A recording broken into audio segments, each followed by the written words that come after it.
Olá pessoal, grato a você que está aqui mais uma vez conosco para mais um Fila Brasileiro Estudos e Observações. Eu sou o Henrique Teramoto e a gente está aqui para o último capítulo da nossa série.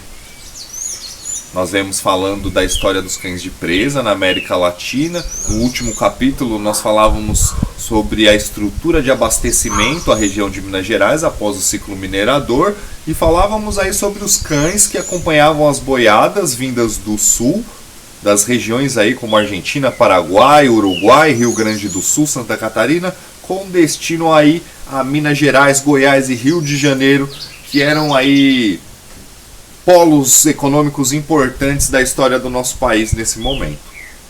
Bom, esses polos econômicos que eram importantes por causa da questão da mineração, no final do século XVIII, eles começam a deixar a atividade mineradora, que começa a perder vulto, né? Começa a demonstrar que estava cansada, não se encontrava mais tanto ouro no final do século XVIII como havia no início do século, até a metade do século. E a partir de então essas regiões começam a se dedicar a outras atividades, começam a surgir as grandes fazendas, uma grande elite de fazendeiros nessas regiões que começam a despontar não só por causa do fim minerador, mas por algumas questões também de cunho social e político que acontecem no Brasil nesse período. Vou colocar aí a fotinho, aí um retrato da família real portuguesa, que chega no Brasil no início do século XIX, pessoal. Bom, o que tem a ver isso com as fazendas e com os cães, pessoal? Chegada da família real portuguesa pôs fim no exclusivismo colonial. Isso foi crucial para que as fazendas aí que surgem nessas regiões despontem, para que esses fazendeiros fiquem ricos e tenham condições de bancar esses grandes cães, essas grandes matilhas, tá? O final do exclusivismo era nada mais nada menos do que o fim do monopólio português sobre todas as exportações brasileiras. O Brasil só podia exportar através de comerciantes portugueses até o século XIX, até a chegada da família real portuguesa.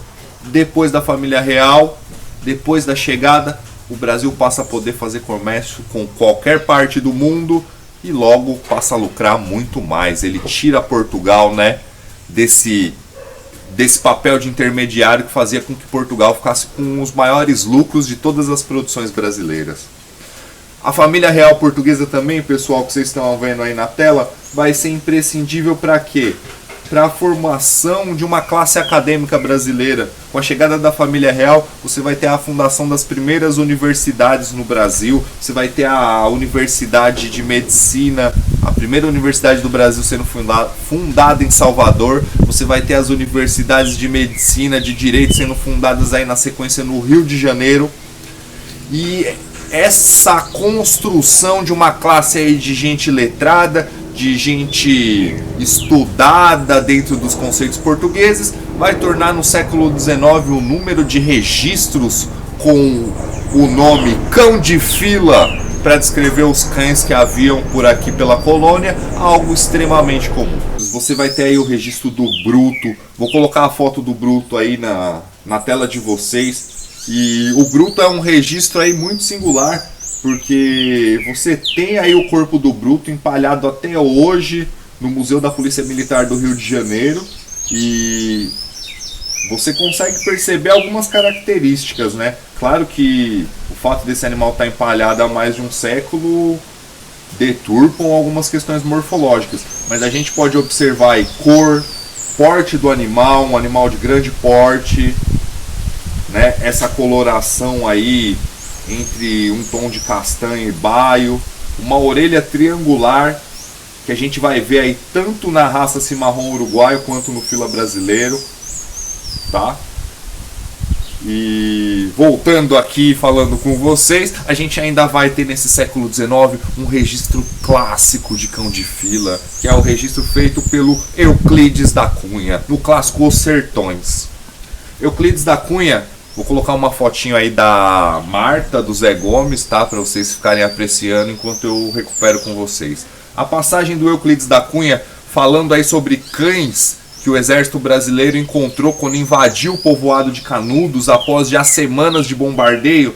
o que o Euclides registrou sobre esses cães era o seguinte: deparavam-se novos viventes, gozos, magríssimos, famélicos lebreus, pelados, evurmando lepra, farejando e respingando aqueles monturos, numa ânsia de chacais, devorando talvez os próprios donos. Fugiam rápidos.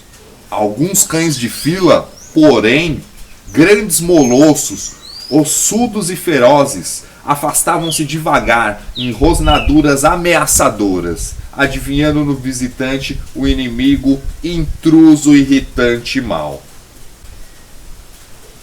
O cão de fila já estava lá, pessoal. Esses animais parecem aí descritos no Nordeste, aparecem descritos no Sul, no século XIX. O termo cão de fila começa a ser algo realmente vulgar na literatura brasileira, do Brasil imperial a partir de então. E aí você vai ter aí o século XIX como esse momento em que se consolida esses grandes fazendeiros, que você tem a inserção do vocabulário do termo cão de fila, e esses grandes fazendeiros vão ser aí os grandes preservadores da raça fila brasileira até a primeira metade aí do século XX, quando a gente vai caminhar para seleção e oficialização dessa raça, desse tipo canino, né, o tipo cabeçudo, que é oficializado como o fila brasileiro aí na metade do século XX. Sobre esse período de seleção, vou colocar uma citação bacana aqui do Godinho, que diz o seguinte: dentre todos os animais existentes nas fazendas e sítios, o cachorro era o de menor valor comercial, coisa que a gente já vem repetindo aí nos últimos capítulos. Assim causou espanto ao homem do interior mineiro a chegada, na década de 1940, dos primeiros cachorreiros paulistas. Raça que eles não conheciam com aquela denominação, pois nas Minas Gerais das primeiras décadas do século XX, cachorro que era empregado na lida com o gado e na caça de animais de grande porte recebia denominações populares como cabeçudos, onceiros, boiadeiros e atravessados. Tá? E não cães de fila ou fila como os paulistas, que, influenciados por essa classe acadêmica urbana que se formava de meados do século XIX para frente, chegaram lá em Minas Gerais chamando os cachorros de cães de fila, e para aqueles fazendeiros, aqueles cachorros nunca tiveram valor comercial lá desde a virada do século, como também nunca tiveram esse nome. Era um nome do século XIX, era um nome aí influenciado por todo esse processo de academização. E aí, pessoal, já no século XX, a gente tem aí os esforços aí de um grupo de pessoas de São Paulo para buscar selecionar esse perfil de um cão de filar ali do perfil cabeçudo e oficializar esse tipo canino como o que hoje a gente conhece como fila brasileira. Aí a gente tem que exaltar os esforços do Eurico dos Santos, veterinário e biólogo. Em 1935 ele vai fazer o primeiro registro do século XX a registrar esse tipo, né? Que ele vai mencionar lá no Manual do Amador de Cães como cabeçudo. Você vai ter aí, paralelo a isso, um grupo todo de fazendeiros de Minas também, que, percebendo essa movimentação em torno do fila, do cão cabeçudo, começa a selecionar criadores aí como Pedrinho do Engenho, que em 1947 já anunciava na revista O Campo. Você vai ter aí em 1942 um outro artigo aí do Benedito Faria de Camargo, do João de Laraia, que vai descrever aí melhor aquilo que eles chamavam lá de cão de fila, e que a partir de então passa a ser chamado de fila nacional. Vou colocar aqui a imagem para vocês também darem uma olhada. E aí você vai ter aí os cães que vocês vão ver agora: Bumbo e Rola da Vila Paulista, sendo aí registrados em 1946 no KCP, no Canil Clube Paulista, Aí nesse momento aí, filiado já ao BKC, os primeiros cães de fila, nesse momento ainda chamados de fila nacional, registrados para a raça. Dando início aí ao Studbook, que hoje a gente conhece como fila brasileiro. Em 1949, pessoal, você vai ter um artigo do jornal Estado de São Paulo, que vai chamar aí o fila nacional de fila brasileiro. E você vai ter em 1951 a oficialização lá com aceitação pelo BKC do primeiro padrão para a raça.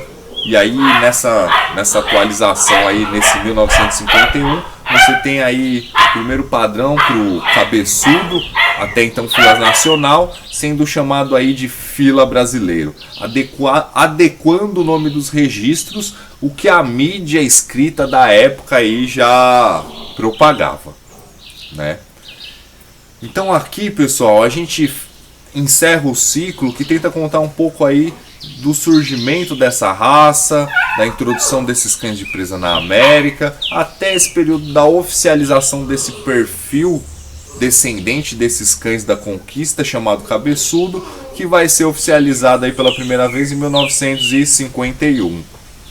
Se vocês prestarem atenção, aqui nesse momento a gente retornou para a primeira temporada da série, quando nós falamos sobre os padrões do fila brasileiro. Bom, pessoal, é o final de um trabalho assim que deu muito orgulho, uma sensação boa de ter feito. Eu queria agradecer a todas as pessoas que participaram, queria agradecer muito a Nath, queria agradecer muito ao Thiago, ao Ita, a Mariana, o pessoal do Onceiro Paulista, a todas as pessoas que de alguma forma contribuíram para a construção aí desse material, que é o maior material já publicado sobre fila brasileiro na plataforma YouTube. A gente tem aí na série Fila Brasileiro Estudos e Observações mais de 8 horas de conteúdo especializado em fila brasileiro. Isso é inédito, nenhum canal tem tanto conteúdo sobre fila brasileiro quanto o nosso. E agradecer vocês aí que nos acompanharam durante toda a série, tá bom?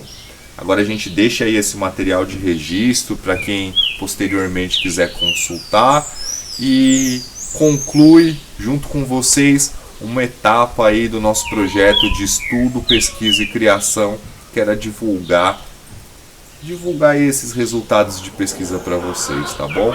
Obrigado de coração. Quem quiser aí mais detalhes sobre essa nossa pesquisa, adquiram aí o nosso trabalho impresso, prestigiem a Chácara Teramoto e o Fila Brasileiro, que é meu, que é nosso, que é vosso, que é de todos nós.